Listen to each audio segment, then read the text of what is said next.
Welcome to the Healing Sanctuary. I'm your host, Melissa Field, and this week I'm going to be talking about negative self-talk.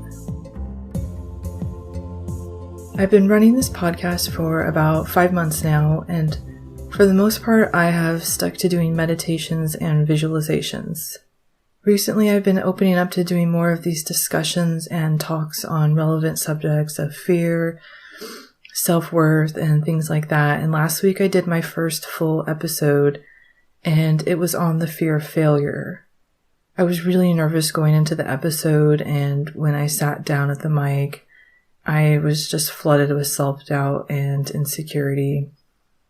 I'm feeling a lot of that nervous energy again, but I'm also happy to be here because I know how important this stuff is, and I don't want the fear to stop me from doing something I'm passionate about, and that I believe in time I can learn to feel comfortable and confident with, and getting to that place of feeling good about what I'm doing is just going to be a process of me showing up at the mic every week and continuing on.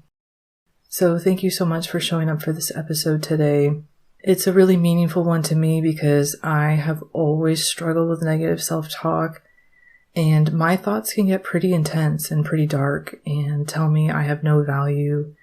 That's part of why I get so nervous. My brain keeps wanting to tell me I have nothing important to say. After I recorded the episode last week, I felt okay, and then the next day I had the backlash. The negative self-talk and negative thinking came in like a tidal wave that just pretty much knocked me down. All I could think about was how many mistakes I'd made, how some of the stuff I said wasn't expressed right, and as I was listening to it, I was just like, oh, that doesn't make sense. I didn't quote that right, I didn't say that right. I felt like I talked about myself too much, and I went on and on with all these things, and everything I did was wrong, which proved my fear, which was that I was a failure. I was genuinely convinced I had failed, and it was epic. I was completely overwhelmed by these thoughts, and as you may know, these thoughts can get pretty irrational, and I felt like everyone else was thinking this about me too, which is a wild way of believing I'm important and nobody at the same time. In other words, I'm so important that everybody was listening to my podcast, but I'm also nobody and not good at what I do. And that's just how these irrational thoughts work. When you start to look at them, you're going, well, if that's true, then that can't be true. And wait, that doesn't make sense. And then your brain is kind of shouting at you like, don't analyze it. Just listen to me. I'm telling you that you're terrible. And it's a pretty intense experience. It just completely takes over. And I'm sure you've experienced something like this where your brain has just hijacked you in every way. After I was able to calm myself down a little bit, which for me just means I sit quietly and put both my hands on my heart and I just breathe until the intensity lowers, I was able to see that the thoughts were not evidence that I had done a bad job. They were evidence that neurons in my brain were firing in a specific way, and they were firing this way because they've been programmed to do so. It's taken me years to understand that negative self-talk really is just a mechanical process that we've programmed into ourselves. My programming throughout my life has been negative, so I just default to that when I feel scared. The thoughts were running the program that I told them to run, and that goes something like, I'm not good enough and I never will be. Now, if through my life I programmed myself with a different story, I'd be hearing different thoughts, and a different story would run, such as, that was a good first try. I learned something, and next time I'll do better. The thing is because the thoughts run no matter what's happening, they run the program that I've told them to run. Even if I had done a quote-unquote perfect episode, I would have still heard the negative thoughts. And that took me a long time to learn also, that nothing outside of me would ever change these thoughts. I would never be perfect enough or achieve enough to change the thoughts. The thoughts had to change from within. So basically, whatever I deemed the episode to be good or bad, successful or a failure, was always going to be entirely based on perception, and the perception is based on the way the neurons in my brain formed. Because I saw this supposed evidence, I took it as a fact that I wasn't good enough and I never would be, and I felt this so strongly that it felt like a fact of the universe, like it was as true as if gravity is always present. The fact that I was holding on to was that Melissa isn't good enough and she never will be. The only reason it felt like a fact is because it runs so often in my brain. It's pretty much on autopilot.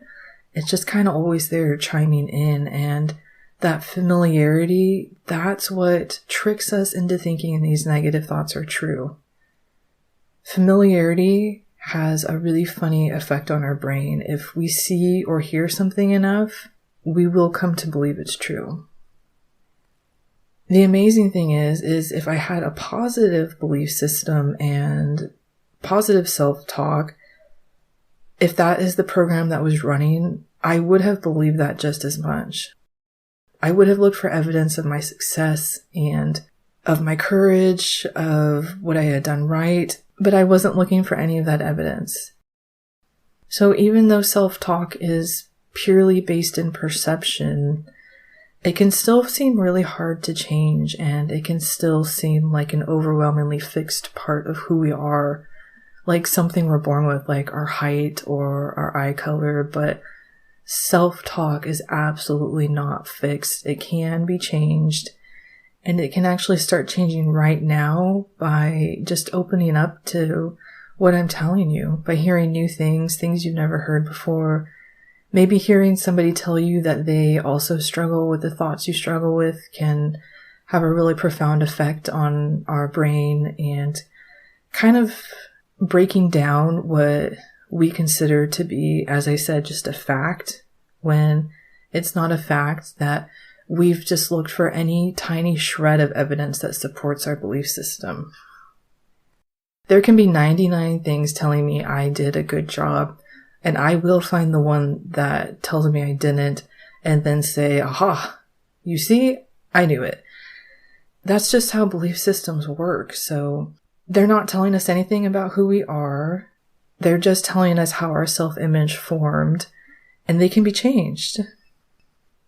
And how can they change? Well, this all comes down to neurons. And before I go any further, let me reassure you, neurons can and do change.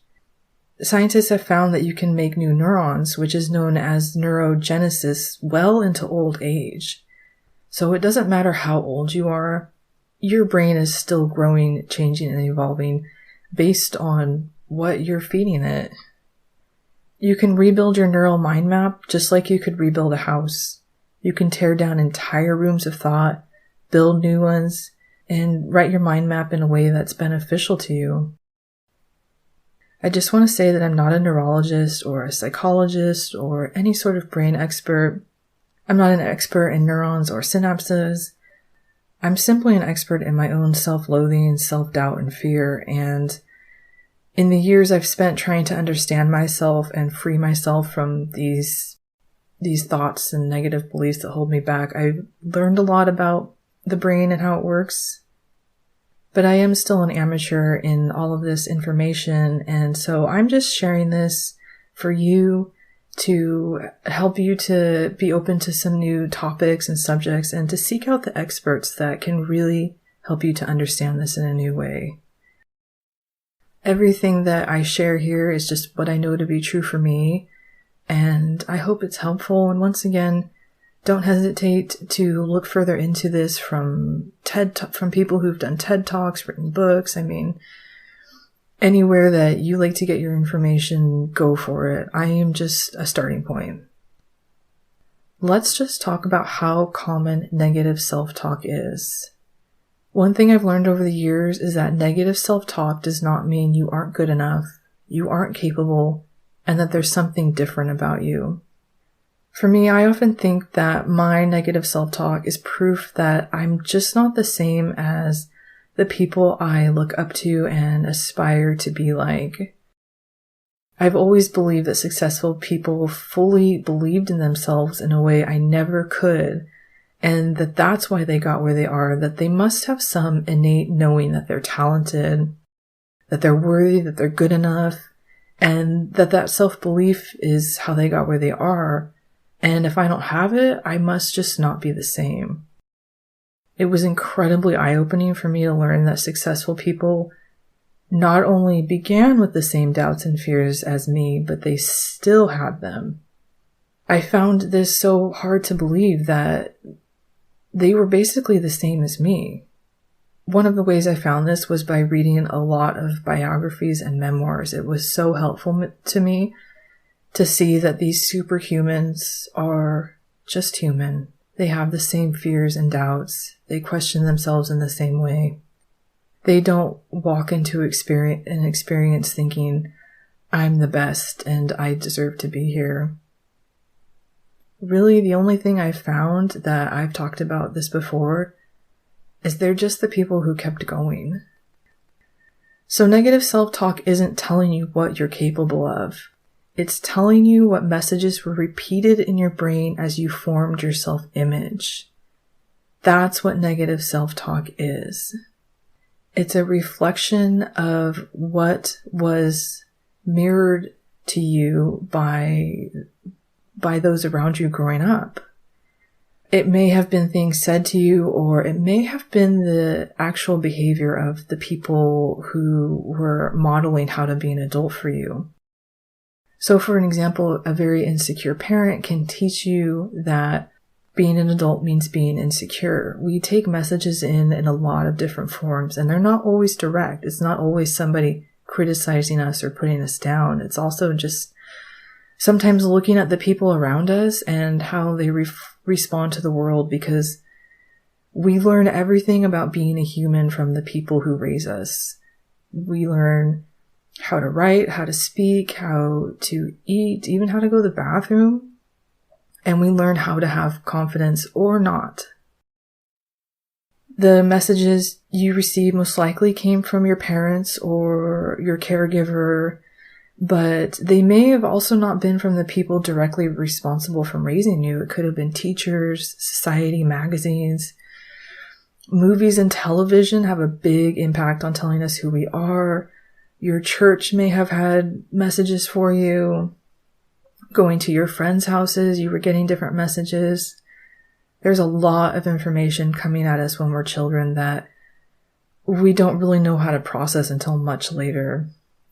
So even if you had loving and encouraging parents who really believed in you, you still may have absorbed a lot of negative messaging about yourself from society or your community commenting or just reacting to your race, your sexuality, your body type, your finances. We're still very much a world that talks about class. And, it's frustrating we live in a world that is so intent on telling us who we are and how worthy we are based on what we look like. But the good news is, as I said before, you can completely undo those stories, prune those neurons back, and replace them with thoughts about how worthy and how valuable you are.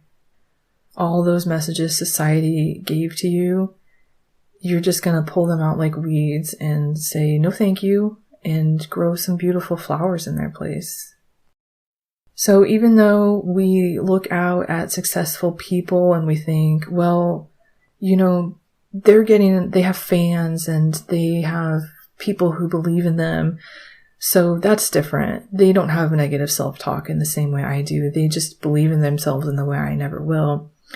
But that's actually not true, and I don't think it matters how far you get. The imposter syndrome can always be there. And for me, understanding that all people get this really did help me to know that there's nothing wrong with me, and I don't have self-doubt because I'm not good enough. I have self-doubt because I'm human. So Tom Hanks, who is not just an Academy Award winner, but probably one of the most loved celebrities of all time, he still doubts if he should have what he has. And he said he thinks, how did I get here? When are they going to discover that I am in fact a fraud and take everything away from me? And Lady Gaga, who has achieved more success than I could in 10 lifetimes, said, "I still sometimes feel like a loser kid in high school, and I just have to pick myself up and tell myself that I'm a superstar every morning so that I can get through this day and be for my fans what they need for me to be." And this next one I love, from Howard Schultz, who is the CEO of Starbucks and one of the most powerful and respected people in the world for the company he's created. You might not like Starbucks, and I totally get that, but he is still very successful. And he said out loud what very few do, which is that he doubts his leadership ability. And despite leading one of the biggest companies in the world, he still wonders if he's the right person for the job. He said, "Very few people, whether you've been in that job before or not, get into the seat and believe today that they are now qualified to be the CEO. They're not going to tell you that, but it's true."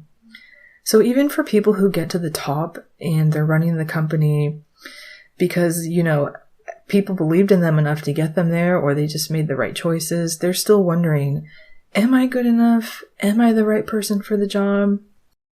And this list goes on and on. While looking for examples of this, I found stories about how Adele gets so nervous she throws up before shows, how Maya Angelou felt with each new book she wrote people would finally realize she wasn't a good writer.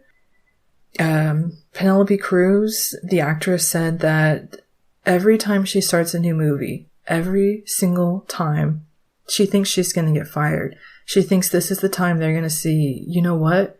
She's just not that good. And she makes it through because she is good enough. These voices, they aren't telling us the truth. Once again, they're just reflecting our fear back to us. And here's a quote from Michelle Obama. "I had to overcome the question, am I good enough?" she said when speaking about her time at Princeton. "It dogged me for most of my life. Many women and young girls walk around with that question in their minds. I overcame that question the same way I do everything, with hard work. I decided to put my head down and let my work speak for itself. I felt like I had something to prove because of the color of my skin and the shape of my body, but I had to get out of my own way." And then she talked about how even though she got through that, imposter syndrome still affects her. In regards to it, she said, "It never goes away. It's sort of like, you're actually listening to me? It doesn't go away, that feeling of, I don't know if the world should take me seriously. I'm just Michelle Robinson, that little girl on the South Side who went to public school." And, I think that none of us think of Michelle Obama as just that little girl who we shouldn't be listening to. She is an incredibly intelligent, impactful, amazing leader. And so once again, negative self-talk is not telling you who you are or how you're perceived.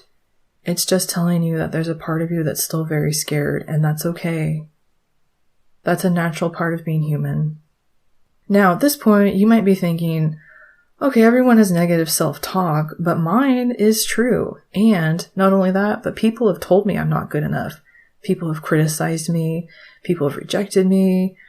People have told me that I'm not going to make it. And let me tell you that still doesn't mean anything. There's still nothing about that proves anything about you. For one, that's just someone's perception based on the experiences they've had of what they themselves believe to be true. And more often than not, honestly, 99% of the time, what people will tell you about yourself is actually how they feel about their own self. The most encouraging people are the ones who inside feel good about themselves. The most discouraging people, the most judgmental people, the most critical people are the ones who don't believe themselves. When people tell you who they see in you, they're actually telling you who they see in their own self. And not only that, but how people perceive themselves and the world is changing on a day-to-day basis. If you meet somebody who's in the midst of a divorce and just lost their job and is going through a really hard time, they're going to have a hard time being supportive of you. And we very rarely know what's going on in somebody's personal life. So Even when people get hypercritical, you just got to remember it's a reflection of where they're at and not who you are. And again, if you don't believe me, this has happened to every person you look up to, respect, admire, and aspire to be. And here's some really good examples. Elvis Presley was told by the Grand Ole Opry manager Jimmy Denny, "You ain't going nowhere, son. You ought to go back to driving a truck."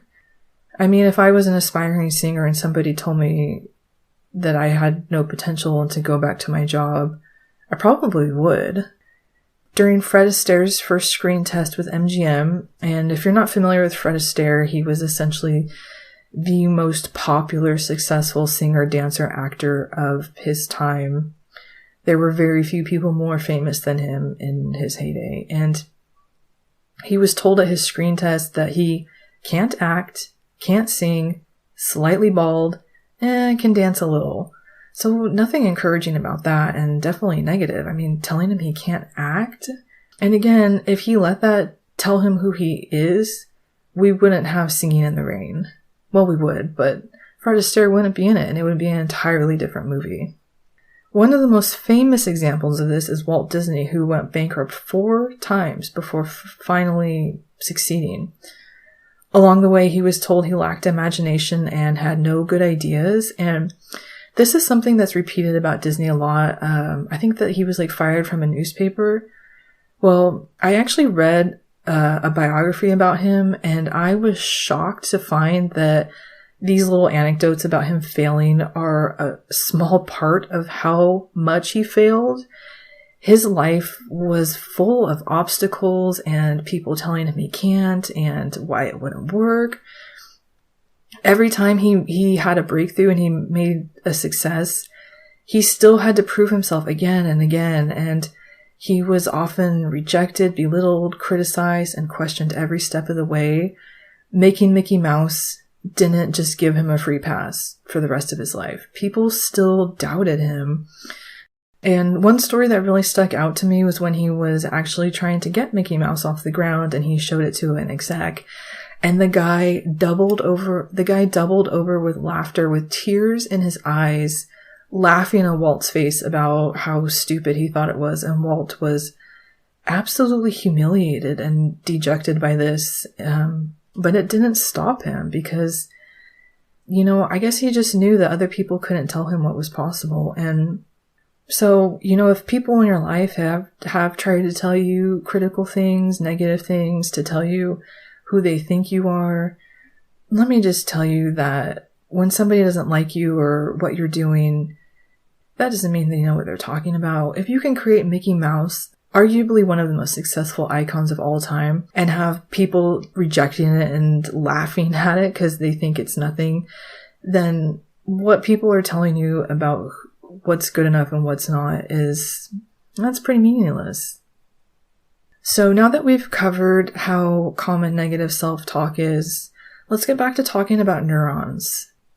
When it comes to negative self-talk, I think that we're taught that the way to counter it is with positive self-talk, with affirmations and thinking positive things about ourselves. And I find this to be pretty misguided.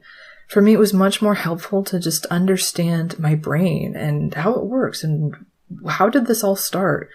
So for me, learning about neurons was really a huge step in changing my self-talk because it helped me to take things that seemed completely abstract, like self-image and belief systems, and see them for the very real, tangible, solid things they are. I could see them not like, clouds floating through the sky of what do I do with that, but more like building blocks that I could move around and touch them and hold them, and they were things I could work with.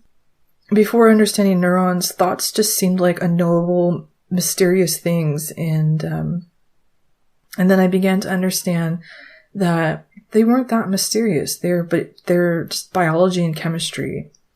Learning about neurons helped me to understand my thoughts aren't these overwhelming tidal waves that come out of nowhere that I have no control over, but in fact, they're just neurons firing. When the neurons fire, a chemical is released and the chemical goes through my body. That's what a thought is. It's a biological process, and it's basically an electrical current going from your brain through your body. Once I had a basic understanding, I realized that changing my thoughts was something like tearing up one road and building another. Change suddenly was not only possible for me, but I realized that my brain was built in a way that it supported this process. Being able to change our brains is an inbuilt part of who we are. It might not feel like it, but it's entirely natural and organic for your brain to recreate itself and to create a whole new image of you. Everything within you is supporting you changing your self-talk. When you go through the process, it can feel like there's a lot of resistance, and I'll tell you why in a moment. And once you understand that, it might help you to work through that resistance a little bit better and realize it's not a stopping point, but it's just a part of the rebuilding. I just want to say again that I'm not an expert in this, and I don't feel comfortable giving a detailed explanation of something I'm still learning about myself. I'm still learning about neurons, neurology, synapses, and everything in between, and I'm doing my best here to share some basics with you. But because I'm so passionate about this and interested in this, and I understand how important it is, I am going to continue to share what I'm learning in future episodes, so hopefully through the episodes we get a much better understanding about this together. Neurons are so essential to everything about who we are. Your brain's neural network is a map of how you see yourself in the world. It's part of your larger nervous system, and the neurons in your mind and body are in a constant feedback loop with each other. Your brain receives stimuli from the external world, it filters it through your neural network, and it draws conclusions based on previous experiences that cause synapses to fire together. When the neurons are firing, a chemical is released and it's carried down through your body through an electrical current. And then that's how you feel things in your body like anxiety or stress. And then once you're feeling it in your body, the electrical current kind of continues. You know, it is literally a feedback loop going in a circle. So from your body, it'll go back to your brain, where your brain responds then not to what's happening outside of you, but to what's happening inside of you. And then if you know what you're feeling is maybe making it feel a little tight in your chest, then your brain says, okay, I can't breathe. Something really bad is happening. Even if in fact nothing bad is happening, the way your body perceives what's happening in your body will confirm to it that, you know, you're not safe. So when we changed our neural network, we're changing our whole mind-body experience. It's so powerful and amazing. What your brain knows or what directions it follows from your neural map is something that is largely based on your experiences as a child, particularly between the ages of 0 and 6. For a long time, it was believed that whatever mental mind map you had developed by the age of 6 was a fixed thing. It's who you were, and it couldn't change. And in fact, this is the most faulty thing we've ever been told and has no basis in reality. As I said in the beginning of the podcast, new neurons are created well into old age. And depending on how much you put into this, actually, you can have a brain as active and formative as in your younger years, like through learning a second language and doing things that stimulate your brain. Your brain is learning and growing and evolving to the extent of which you kind of exercise it. So exercising your mind is absolutely as important as exercising your body when you want to continue allowing your brain to grow and change. And so the reason people didn't think that we could change after the age of 6 was we just didn't understand neurons and neuroplasticity and what this change entailed, that it was a process. It was steps had to be taken continually. It wasn't just you pushed a button and you were a different person. It was really like, it really is, you know, our brains are often compared to a computer, and it is like reprogram a computer. You've got to continually take out that old code, and because programs feed into each other, you've got to reprogram a lot of different aspects. But the change is possible, and it can happen at any time. So what are the kinds of things that develop in us as children before the age of 6? Let's say as a child, you experience a lot of emotional neglect. Your parents were stressed out and overwhelmed, and they just couldn't be there for you to meet your emotional needs. They may have been drowning in their own emotional dysregulation. They may have been working a lot of jobs and unsure how they're going to pay the bills. But when you went to them and you needed love or support or comfort, they just couldn't be there for you. And they may have literally not been there, and you might have literally been on your own, or they may have been present, but they couldn't be there in a way to meet your very real needs. As a child, you perceive yourself as being rejected. Neurons in your brain begin firing together, and a story takes root that says something like, I am not loved, I am not worthy of love. And of course, no child is not worthy of love. But because as children, we have such limited information, and so we come up with this limited story that's not true. It's just based on limited information of people who didn't have the capacity to give us what we needed because of whatever experiences they had pretty much gone through. So as you grow older, you have this program that keeps running. I am not loved. I am not worthy of love. And your brain returns to this neural network over and over. It becomes like a riverbed, and everything just flows down it easy and quick. And because it's already there, it's the most efficient path for your brain's electricity to follow. And because so much energy, literal electricity, is flowing down this river, it becomes a dominant pathway. Other rivers begin to flow off of it and into it, and now your life begins to follow the pattern of this story. You believe wholeheartedly you are not worthy of love, and so you push people away and you do what you can to keep yourself safe, because deep down, you do know you're worthy of feeling safe, and this is the only way you know how to do it. You want to feel safe, and so you push people away and you put up walls, and then the people in your life will misunderstand this as you actually rejecting them. And so then they'll pull away, sometimes leave you completely. Maybe they won't open up to you and you just won't feel a connection with them. And it's not because they don't love you. They're just responding to the actions that you're doing based on the story that's running through your brain. Your story is trying to keep you safe, but unfortunately, this usually results in you feeling hurt and betrayed and not safe. And because of this, you've now confirmed people will always leave you. You'll never be close to people. You are not loved. You are not worthy of love. And the story just gets confirmed, which makes you put more walls up, which pushes people away, which makes it harder to feel loved and safe. And the cycle goes on and on and on and on. Thus, this thought that began so many years ago has now become something that feels like a fact. And that's where I was saying in the beginning that these things feel like facts, but they're not facts. They're just programs that have been running so long, we can't remember a time before they were. So this story of I'm not loved, I'm not worthy of love, it's really a distortion of reality. It's us almost forcing the outside world to fit our internal story. When our negative self-talk results in something like this, where we don't feel safe, so we push people away, and then we feel rejected and we don't feel safe, and on and on and on, it becomes something that's often referred to as self-sabotage or a self-fulfilling prophecy. I'm not really a big fan of this terminology because I think it can feel a little judgmental, as if it's intentional or something we want, something that we're benefiting from.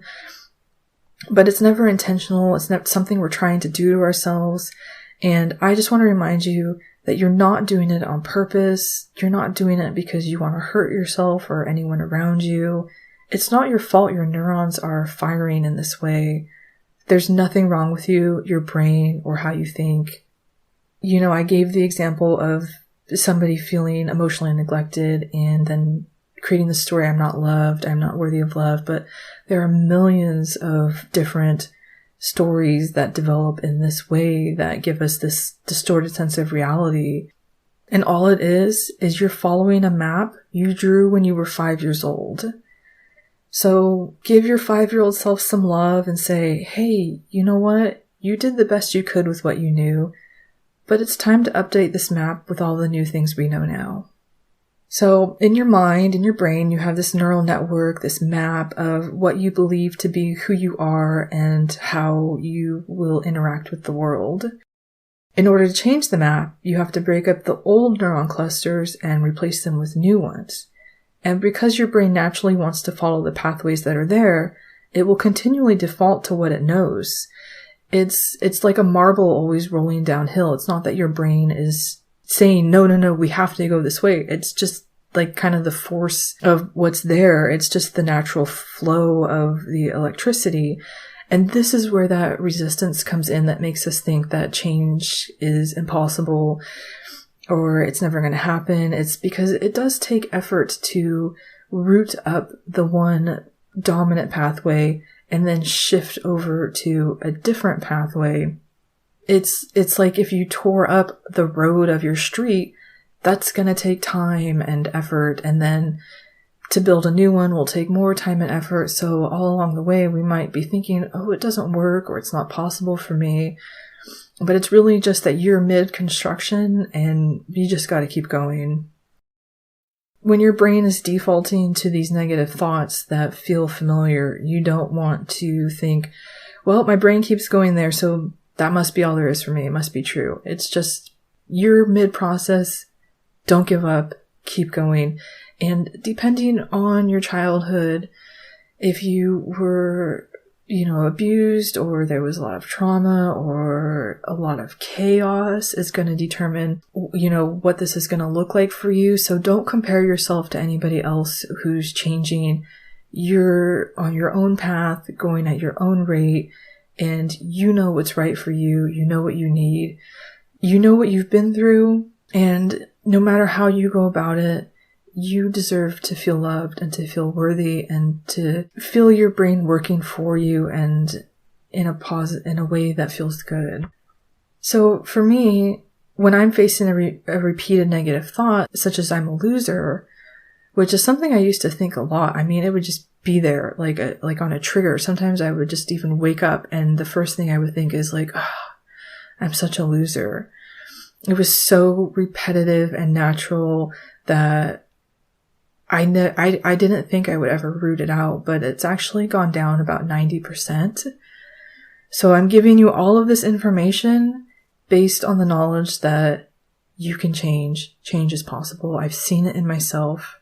So when I had this thought, I'm such a loser, I just began telling myself, this is a thought based on false information. That was the most helpful thing to me because I no longer felt like I was fighting myself or that I had to change anything. If you've ever tried to change a thought and then you couldn't, there can be a real backlash to that where you feel like you failed again. You failed at changing your own thoughts. That's a really common experience. So going neutral was the best way I found to deal with these, to just say to myself, this is a thought based on false information. And then I would leave it at that. I wouldn't try to do any positive affirmations or remind myself why I'm great or, about my friends who like me and that there's people who don't think this. No arguing, no trying to put anything else in place. Just letting that thought be something that I wasn't going to allow to continue on flowing freely. It's really just stepping back, putting my hands up and saying, this is a thought based on false information. Trying to do positive affirmations when you're feeling negative usually ends up making you feel worse. For me, it feels like I'm lying to myself or like I'm trying to cover a pile of steaming garbage with a tablecloth. The garbage is obviously still there. What did work for me and what I am a huge advocate of is meditation. When you get relaxed and go into a meditative state. You can go into a meditative state, your brain will do something that scientists are still trying to understand. What science does know is meditation absolutely changes the brain for the better. They have done so much research and brain scanning of people who meditate and how it changes them over time. And the evidence does not lie. Your brain reforms and rebuilds while you meditate in ways that benefit you. It's so powerful and so wonderful. Meditation is a beautiful way to start breaking up the old map and clearing the way for the new one that you want to write. So as you clear your mind through meditation, the fastest way I know to redraw the map and to begin writing a new program is through visualization. Visualizing yourself as confident, happy, and whatever you want to be is extremely powerful. This is also something that science has researched, and in my next episode, I'm going to do a full discussion on the difference between meditation and visualization, what we know about how they work, how to use them, and why they're both important.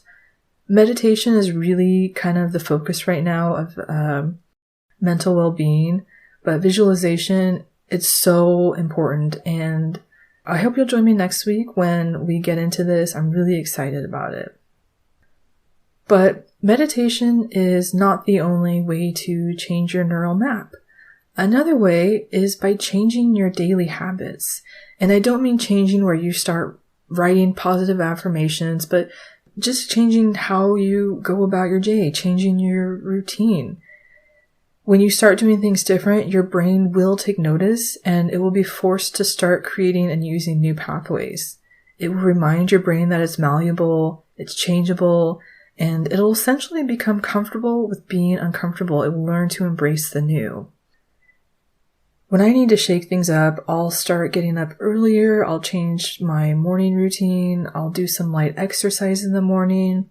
I'll change my gym routine, go to different classes, go at different times. I'll just try to do things on a different schedule than I would normally do them for me. And this for me is way more beneficial than repeating positive mantras I don't believe. And if you love having a schedule or you need to stick to one because you're really busy or you have kids, just try working in something new. Listen to music you never listen to when you're in the car. Instead of even listening to music, put on one of those language apps and start listening to a foreign language. Introduce new things into your mind, and I promise you'll notice results. Another thing that can be really helpful is going for a walk. I try to get out and go for a walk almost every day because it's so beneficial to my mind and my brain. I think it's just the process of going out and kind of seeing things that I haven't seen before, because it's really amazing that every time you walk outside, the world is different. You're never going to see the same person in the same place. Like if somebody's walking their dog, you're never going to see them in the exact same place. So your brain is always kind of taking in new information when you go for walks. And also it can get your blood pumping. Getting oxygen flowing is really important to building new neurons. So, exercise in general is just important to a healthy brain. If you can't go out for walks because you're not able to or the weather's not good, then another equally powerful and impactful thing you can do is being creative. Try painting with some watercolors, writing a haiku. If your kids are drawing, sit at the table and pick up some crayons and color with them. It doesn't have to be anything big or serious or take up too much more of your time, but being creative is super, super good for brain health and brain malleability. Another thing that's really helpful is to do body movements that feel strange or unusual to you. This will help your brain to break out of repetitive thinking and open up to new thoughts and new neurons. It's one of the main reasons yoga provides so much healing for people. People start moving their body into positions they never have before, which of course is deeply uncomfortable. I think everybody's uncomfortable the first time they try yoga. And this is so good for not just your body, but it literally opens the mind up to new experiences and breaks up repetition. But yoga isn't the only way to do this. I just happen to like yoga, but you can also do it through spontaneous movement and dancing freely when you're home alone, or doing something weird like clap 10 times and snap 20.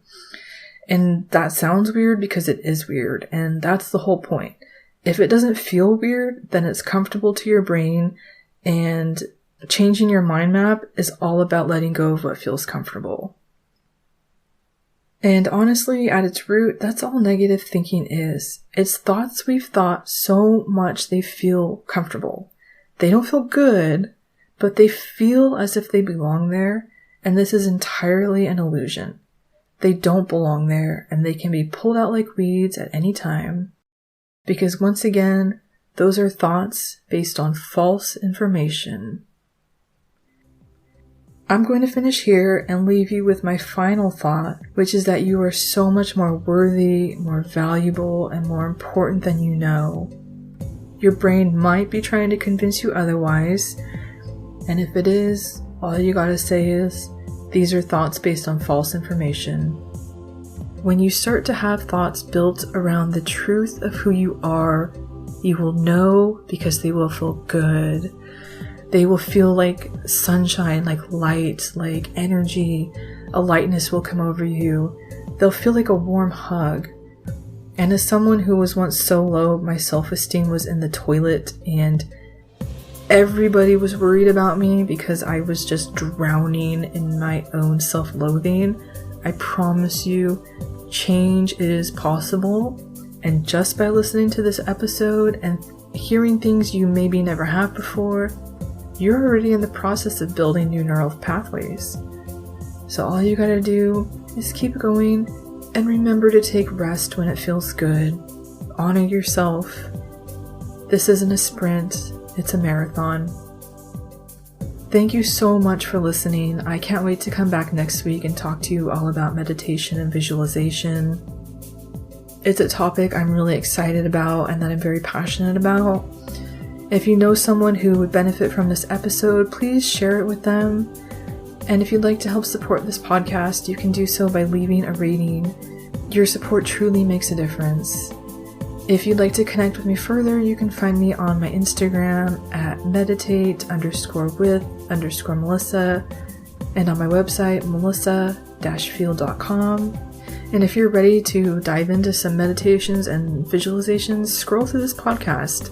I've got tons of them out there, and I would love for you to experience them and just start discovering the new you, the real you, the true you that is in there and ready to come out.